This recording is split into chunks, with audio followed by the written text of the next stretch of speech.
Now I would like to welcome our chief guest, Dr. V. Shankar sir, to give address. இந்த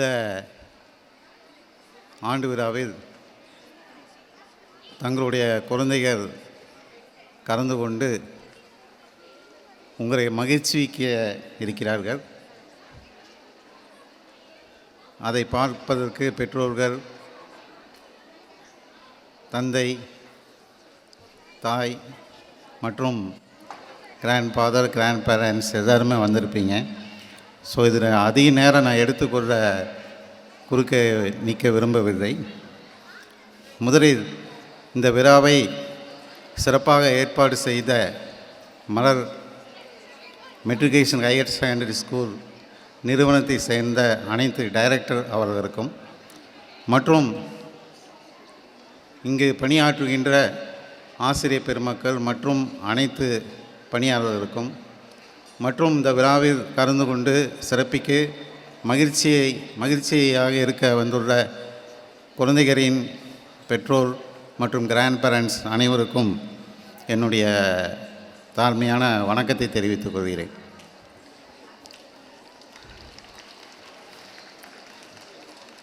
அதாவது இது ஆண்டு விழா. உங்களுடைய குழந்தைகள், உங்கள் பேர குழந்தைகள் நிகழ்ச்சிகளை பார்ப்பதற்கு மிகவும் ஆவலுடன் மகிழ்ச்சியாக உள்ளீர்கள். அதை உங்களுடைய முகத்தை பார்த்தாலே தெரிகிறது. ஒரு சில குழந்தை நல மருத்துவர் என்ற அடிப்படையில் ஏறத்தாழ 40 வருடம் ஆகிவிட்டது. ஒரு சில கருத்துக்களை மட்டும் உங்களுக்கு தெரிவிக்க ஆசைப்படுகிறேன். அந்த காலத்தில் என்னன்னு சொல்லுவாங்கன்னா, கல்யாணம் பண்ணிப்பார், வீட்டை கட்டிப்பார் அப்படிம்பாங்க. அது ரெண்டும் கஷ்டம்னு சொன்னாங்க. இப்போது இந்த காலத்தில் அப்பா அம்மாக்கிற கேட்டால் எதற்கு இம்பார்ட்டன்ஸ் தராங்க, எது சந்தோஷத்தை கொடுக்குது, கஷ்டம்னு நான் சொல்ல மாட்டேன். சந்தோஷம் எப்போ வரும்னா, ஒரு கஷ்டப்பட்டால் தான் சந்தோஷம் கிடைக்கும். சும்மா சந்தோஷம் ஈஸியாக கிடைச்சிடாது. ஸோ இங்கே வந்துள்ள பெற்றோர் அனைவரும் தங்களுடைய குழந்தைகளை பார்த்து அவர்களுடைய நாட்டியமோ இருக்கட்டும், நடனமோ இருக்கட்டும், இதை பேச்சு எந்த இது இருந்தால் ஒரு நாடக போட்டியில் கலந்துக்கிட்டவங்கிற தயவு செஞ்சு நீங்கள் எல்லோரும் பாராட்டணும். ஏன்னா நாங்கள்லாம் படிக்கிற காலத்தில் இந்த மாதிரி குழந்தைகளை ஒரு ஸ்டேஜ் ஏறியே வாய்ப்பு கிடைக்காது, பறக்கப்படுத்தவும் கிடையாது. ஆனால் இந்த காலத்தில் மிக மிக இது அவசியமாகிறது. ஏன்னா ஒரு ஜெனரேஷன் கேப் வந்துடுச்சு, எவ்வளவோ சேஞ்சஸ் இருக்குது. ஸோ நம்ம குழந்தைகளை அதற்கு தகுந்தாப்போல் நாம் வளர்த்த வேண்டும். முக்கியமாக ஒரு தைரியமான குழந்தைகளாக வளர்க்க வேண்டும். அதற்கு இந்த ஆண்டு விழா, இந்த நிகழ்ச்சி மிகவும் உறுதுணையாக இருக்கும் என்பது என்னுடைய தாழ்மையான கருத்து. எத்தனை பேரண்ட்ஸ் இது மாதிரி சின்ன வயசில் நீங்கள் அவார்டு வாங்கியிருப்பீங்க, எத்தனை பேர் போட்டியில் கலந்து கொண்டு இருப்பீங்களா என்னன்னு எனக்கு தெரியல. ஸோ நீங்கள் அனைவரும் உங்களுடைய குழந்தைகளை பாராட்டி மகிழ்ச்சி அடைய வேண்டும் என்று கேட்டுக்கொண்டு, நான் முன்பு சொன்ன போது குழந்தை வளர்ப்பு என்பது மிகவும் மிகவும் பொறுப்பான ஒரு இது. உங்கள்கிட்ட நான் கேட்குறேன்னே, குழந்தைகளை கண்டித்து வளர்க்குறாமா, ஆதரவுடன் வளர்க்குறாமா, எது நல்லது? கண்டிப்புங்கிறது இப்போ கூடாது அப்படிங்கிறாங்க.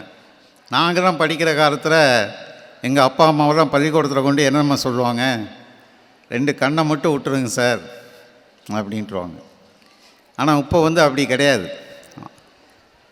ஏன்னா இப்போ கண்டிக்கவும் கூடாது, அதே சமயத்தை குழந்தைகள் நன்கு படிக்கணும், மற்ற எக்ஸ்ட்ரா கரிக்குலர் ஆக்டிவிட்டீஸ், ஸ்போர்ட்ஸ் போன்ற அனைத்து விதமான இதுலேயும் பகிர்ந்து கொள்ளணும், எல்லாத்துலேயும் முதலிடம் வரணும் அப்படிங்கிற ஆவல் இருக்கிறது. உங்களுடைய ஆவரை பார்க்கும்போது இந்த நிறுவனத்தின் ஒரு டைரக்டராக இருக்கிறவருக்கோ இல்லை பிரின்ஸ்பாலுக்கோ டீச்சர்ஸ்க்கோ அவங்க ரெண்டையும் இது பண்ணி மேனேஜ் பண்ணி கொண்டு போகணும். அது வந்து எவ்வளோ பொறுப்பான ஒரு பதவின்னு நீங்கள் பார்த்துக்குங்க. ஸோ நீங்கள் எல்லோரும் மிகவும் கவனத்துடன் இருக்க வேண்டும். முக்கியமாக சொல்லப்போனால் நம்ம குழந்தைக்கு வந்து ஒரு சின்ன டிப்ஸு சொல்கிறேன்னா, தியரி எக்ஸாம் தெரியும், ப்ராக்டிக்கல் எக்ஸாம் தெரியும். தியரின்னா நான் சொல்லுவது, ப்ராக்டிக்கல் எக்ஸாம்னா நீங்கள் செஞ்சு காட்டணும். உங்கள் குழந்த குறும்பு பண்ணாமல் இருக்கணும் அப்படின்னா நீங்கள் குறும்பு பண்ணக்கூடாது. நீங்கள் பொய் பேசக்கூடாதுன்னா நீங்கள் பொய் பேசக்கூடாது. குழந்த சண்டை பண்ணக்கூடாதுன்னா நீங்கள் யார் அப்பாவும் அம்மாவும். ஸோ நீங்கள் என்ன எதிர்பார்க்குறீங்களோ அட்லீஸ்ட்டு குழந்தைங்க முன்னாண்ட எந்த விதமான பழக்க வழக்கங்கள், அதாவது எப்படி நீங்கள் குழந்தை வேணும்னு நினைக்கிறீங்களோ அந்த பழக்க வழக்கங்களை நீங்கள் பாட்டு செஞ்சுக்கிட்டே இருக்கணும்.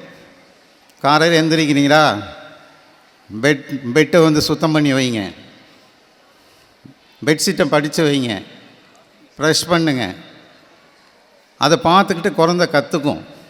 நீங்கள் போய் ஏய் பெட்டை மடித்து வை, பல்லு விளக்கு, சாப்பிடு இப்படின்னு சொன்னீங்கன்னா அதுக்கு காது கேட்காது. ஸோ வந்து ப்ராக்டிக்கலாக நீங்கள் பாட்டுக்கு செஞ்சுக்கிட்டே போகணும். நல்லா படிக்கணும்னு நினச்சிங்கன்னா என்ன செய்யணும், நீங்களும் கூட உட்காந்து ஒரு புக்கு வச்சுக்கிட்டு எதாவது படிக்கணும். தயவு செஞ்சு முக்கியமாக தாய்மார்களுக்கு நான் சொல்கிறேன். முக்கியமாக இப்போ வந்து படிப்பதற்கு மிகவும் தடங்கலாக இருப்பது எது? யாராவது ஒரு பேரண்ட்ஸ் தைரியமாக சொல்லுங்க பார்ப்போம். சார் குழந்தைய படிக்க வைக்க முடியல, அதுக்கு வந்து எங்கள் வீட்டில் இருக்கிற ஒன்று தடையாக இருக்குது அப்படின்னா எது? கைபேசி. Very good. இந்த கைபேசி தான் நம்மளை ஒன்றும் செய்ய விடாமல் பண்ணிடுது. தயவு செஞ்சு கைபேசியை உங்கள் குழந்தைங்க முன்னாண்ட தயவு செஞ்சு ரிக்வெஸ்ட் பண்ணுறேன், ஆப்ரேட் பண்ணாதீங்க. ஸ்மார்ட் டிவி வந்துடுச்சு, ஸ்மார்ட் ஃபோன் வந்துடுச்சு, எல்லாமே ரொம்ப ஸ்மார்ட்டாக வேணும்னு நினைக்கிறீங்க. என்னோடய ரிக்வெஸ்ட்டு, உங்கள் குழந்த நல்லா ஸ்மார்ட்டாக நல்லா ஆக்டிவாக படித்து சந்தோஷமாக இருக்கணும்னு நினச்சிங்கன்னா தயவு செஞ்சு இந்த ஃபோனை வந்து கொஞ்சம் கேர்ஃபுல்லாக இருங்க. ஏன்னா நான் வந்து இந்த பேரண்டிங் சம்மந்தமாக பேசுகிறப்போ பேரண்ட்ஸ் மட்டும் இருந்தால் நான் பேசுகிறோம், குழந்தைங்களும் இருக்காங்க. என்னால் சில இது ஓப்பனாக பேச முடியாது. குழந்தைங்க முன்னாண்ட தயவு செஞ்சு இந்த ஃபோனை யூஸ் பண்ணுறத தவிர்த்துருங்க. அட்லீஸ்ட் வந்து ஏர்லி மார்னிங் ஹவர்ஸ், அதாவது பிரம்ம முகூர்த்தம்னு சொல்லுவாங்க, காலையில் 6லேருந்து 9 வரைக்கும் தயவு செஞ்சு ஃபோனை அட்டன்ட்டு பண்ணாதீங்க. காலையில் எழுந்திரிச்சிட்டிங்கன்னா மிஸ்டு கார் இருந்துன்னா அதை மட்டும் பாருங்கள். இந்த வாட்ஸ்அப்பு, ஃபேஸ்புக்கு, இன்ஸ்டாகிராம் இதை நீங்கள் பார்த்தீங்கன்னா 2 நிமிஷம்னு பார்ப்பீங்க, 10 நிமிஷம் போயிடும். அதை பார்த்துட்டு அப்புறம் குழந்தைங்கள வந்து நீங்கள் பார்க்க வேண்டாம்னு சொல்லவே முடியாது. என்னுடைய கணிப்பு, இத்தனை பேரண்ட்ஸ்கிட்ட யாராவது பார்ப்போம், எத்தனை பேர் கை தூக்குறீங்கன்னு பார்ப்போம். சார் சாப்பிட்றப்ப மட்டும் ஃபோனை கொடுப்பேன் சார், மற்ற சமயத்தில் எல்லாம் ஃபோனை கொடுக்க மாட்டேன் அப்படின்னு சொல்கிறவங்க தான் 80-90% இருப்பாங்க. முக்கால்வாசி நேரம் சாப்பிட்றப்ப ஃபோனை கொடுக்குறீங்க. தயவு செஞ்சு வேண்டாம். ஏன்னா நம்ம அதில் வந்து நிறைய கெடுதல் இருக்குது.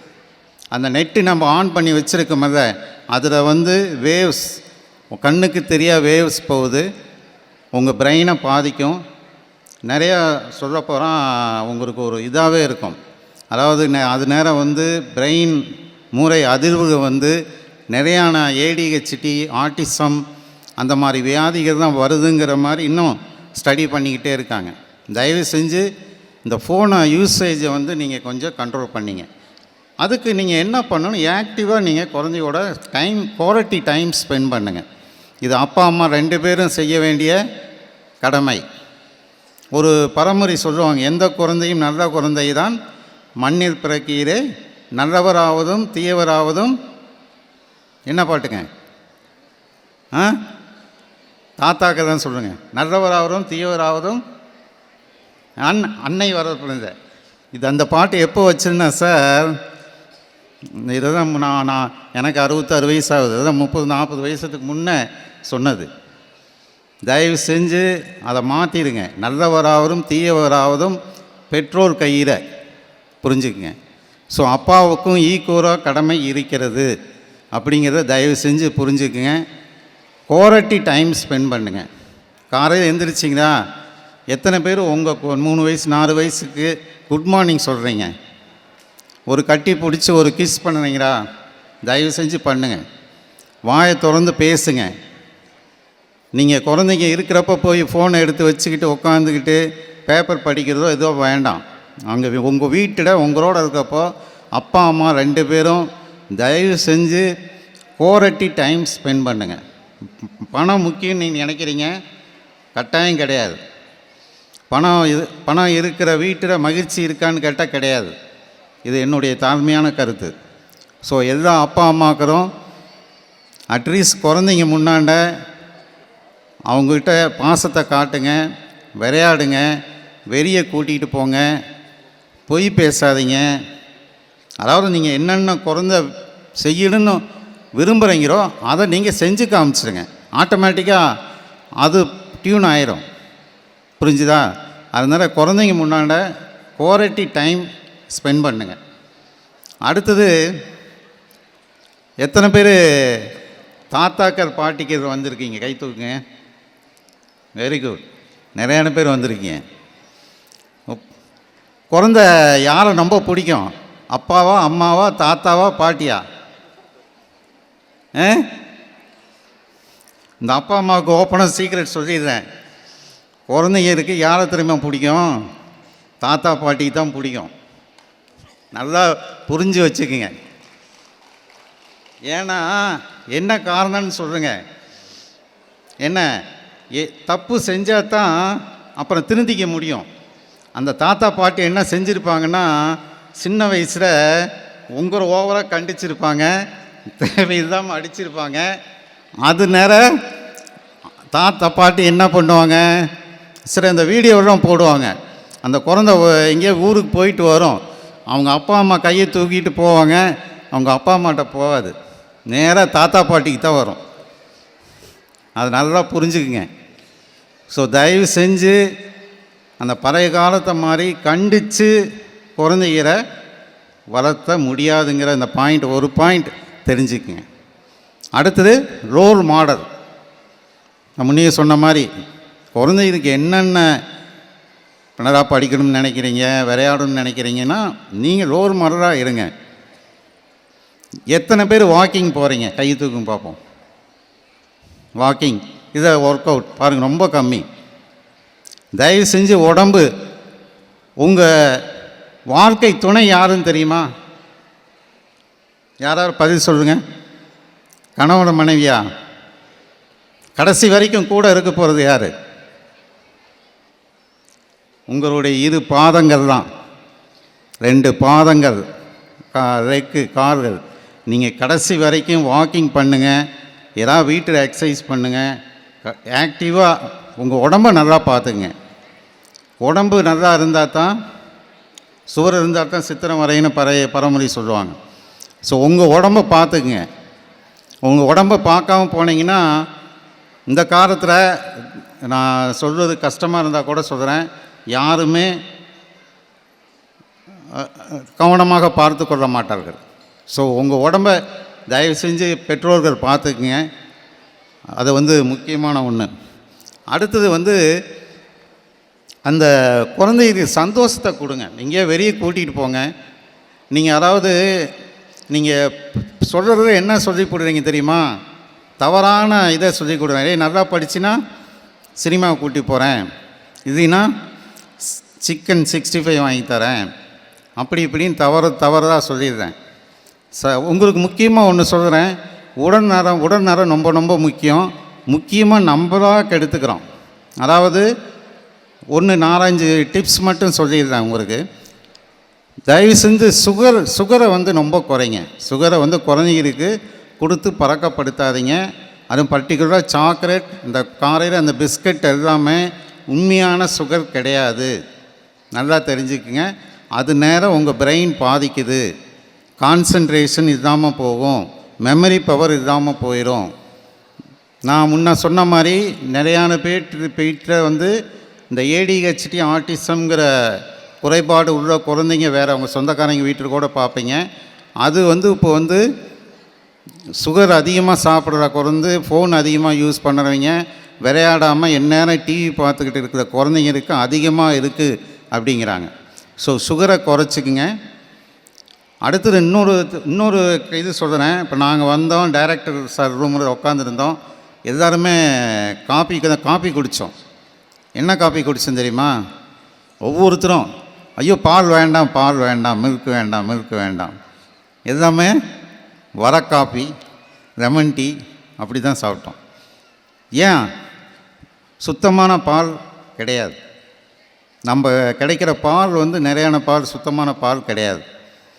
அடுத்தது எண்ணெய், நல்ல எண்ணெயே கிடையாது. தயவு செஞ்சு வாக்கிங் போயிட்டு நீங்கள் போய் கடையில் போய் போண்டா பச்சி இதெல்லாம் சாப்பிட்றது வந்து ரொம்ப கெடுதல். ஸோ நீங்கள் ரொம்ப கேர்ஃபுல்லாக இருங்க. நீங்கள் வந்து உங்கள் குழந்தைக்கு வந்து நீங்கள் ஆரோக்கியமாக இருந்தால் தான் உங்கள் குழந்தைகளை காப்பாற்ற முடியும். புரிஞ்சுதா? ஸோ வந்து முக்கியமாக நான் ஒரு சில கருத்துக்களை மட்டும் சொல்லிக்கிறேன். இது வந்து என்ன, போட்டி நிறைந்த உலகம், ஜெனரேஷன் கேப்பு, நிறையா வாழ்க்கையில் வந்து ஜெயிச்சா தான் இந்த இதை வந்து நிற்க முடியும். ஸோ உங்கள் குழந்தைகளை அதுக்கு தகுந்தாப்புறம் நீங்கள் வளர்த்தணும்னு ஆசைப்பட்றேன். முக்கியமாக நீங்கள் வந்து ஆரோக்கியத்துக்கு இம்பார்ட்டன்ஸ் கொடுங்க, உணவு முறைகளுக்கு இம்பார்ட்டன்ஸ் கொடுங்க. அடுத்தது முக்கியமாக ஹேபிட்ஸ், பழக்க வழக்கங்கள் ரொம்ப நீங்கள் வந்து நான் மறுபடியும் சொல்கிறது, இந்த ஹேபிட் வந்து ஒரு படிக்கிறது, ஒரு சினிமாவுக்கு போகிறது, டிவி பார்க்குறது, எல்லாத்துலேயுமே ஒரு டைம் ரெஸ்ட்ரிக்ஷன் வேணும். நீங்கள் முக்கியமாக அட்லீஸ்ட்டு லேடிஸுக்கு தான் நான் சொல்கிறேன், பள்ளிக்கூடத்துலேருந்து 4 மணிக்கு 5 மணிக்கு உங்கள் 8வது படிக்கிற பொண்ணு 9வது படிக்கிற பொண்ணு வந்தால் என்ன செய்யணும்? உட்காந்து டிவி பார்த்துக்கிட்டு இருக்காதீங்க. புரிஞ்சுதா? சின்ன டிப்ஸு சொல்லித்தரேன். பரவாயில்ல, பசங்க இருந்தால் கூட பரவாயில்ல. 5 மணிக்கு வர்றத பிறகு நல்ல அம்மா மாதிரி முன்னாண்ட போய் டிவி ஆஃப் பண்ணிவிட்டு முன்னாடி நின்றுங்க. வாம்மா அப்படின்ட்டு அதுக்கு உண்டான யாராவது வெஜிடபிள்ஸு, பட்டாணி அதெல்லாம் வச்சு கொடுத்துட்டு இருங்க. அந்த பொண்ணை என்னாங்க, அம்மா நீ போய் டிவி பாரு, நான் படிக்க போகிறேன்னு சொல்லும். அதை விட்டுட்டு அந்த குழந்த வர்றப்போ டிவி பார்த்துக்கிட்டு ஏய் நடக்கிறத இருக்கு, காப்பி வச்சுருக்கேன் சாப்பிட்டு போய் படின்னு சொன்னால் படிக்காது. அதை புத்தகத்தை வச்சுக்கிட்டு அம்மா உட்காந்து டிவி பார்த்துக்கிட்டாருன்னா நினைப்பாங்க. ஸோ தயவு செஞ்சு உங்கள் குழந்தைக்கு குவாலிட்டியை டைம் ஸ்பெண்டிங் பண்ணுங்கள். மறுபடியும் சொல்கிறேன், பணம் முக்கியம் கிடையாது. நிறையான பக்கம் பணம் இருக்கும், ஆனால் குழந்தைங்க வந்து ஆரோக்கியமாக நல்லபடியாக இருக்குமாங்கிறது கிடையாது. அதே மாதிரி ஒரு குழந்த அடரசன் பீரியடில் 10 வயசு அதுக்கு மேலே வந்து நீங்கள் வந்து குழந்தைங்கள வந்து அந்த ஹார்மோன் சுரக்க ஆரம்பிச்சதும் ரொம்ப கண்டித்து தான் நீங்கள் வளர்த்த முடியாது. அப்படி நீங்கள் ஏதாவது ஒரு 2 வார்த்தை சொன்னால் பையன் அப்படி முறைச்சி பார்ப்பான். அம்மா பின்னாண்டிருந்து ஏங்க பேசாமல் வந்துடுங்க, அவனுக்கு கோபம் வருதுன்னு சிக்னல் காட்டுவாங்க. ஸோ அந்த ஹார்மோன்ஸ் செக்ரீஷன் ஆகும். முக்கியமாக வந்து ஹாப்பி ஹார்மோன்ஸ்னு நிறையா இருக்குது. இதெல்லாம் நீங்கள் பாருங்கள். நீங்கள் படித்தவங்களாக இருந்தீங்கன்னா இதுலேயே வாட்ஸ்அப்லேயே மேட்டா ஏஐன்னு இருக்குது. அதில் என்ன கேள்வி கேட்டாலும் வரும். ஹாப்பி ஹார்மோன்ஸ்னால் என்ன, குழந்தைய ஒரு கட்டி பிடிச்சா அந்த ஹார்மோன்ஸ் சுரக்கும், டார்க் சாக்லேட்டு, ஒரு சின்ன விளையாட்டு, அந்த மாதிரி ஹார்மோன்ஸை எப்படி சுரக்க வைக்கிறதுன்னு பாருங்கள். நிறையா இது இந்த மாதிரி பேரண்டிங் சம்மந்தமாக கேள்வி கேளுங்க. ஒரு 5 பாயிண்ட் சொல்லுங்கள், 5 பாயிண்ட் சொல்கிறோம். தயவு செஞ்சு இந்த குழந்தைகளை வளர்ப்புங்கிறது பெரிய டாபிக். நான் உங்கள் இந்த இதில் ப்ரோக்ராமில் நான் அதிக நேரம் இவ்வளோ நேரம் பேசுனதுக்காகவே உங்களிடம் மன்னிப்பு கேட்டுக்கொள்கிறேன். பேரண்டிங்கிறது அவர் ரொம்ப ரொம்ப ரொம்ப மிகவும் முக்கியமான டாபிக். தயவு செஞ்சு பெற்றோர் ரொம்ப கவனமாக இருக்க வேண்டும் என்று கேட்டுக்கொண்டு, எனக்கு இங்கு உங்களிடையே பேச வாய்ப்பளித்த மிக்க நன்றி கூறி விடைபெறுகிறேன். வணக்கம்.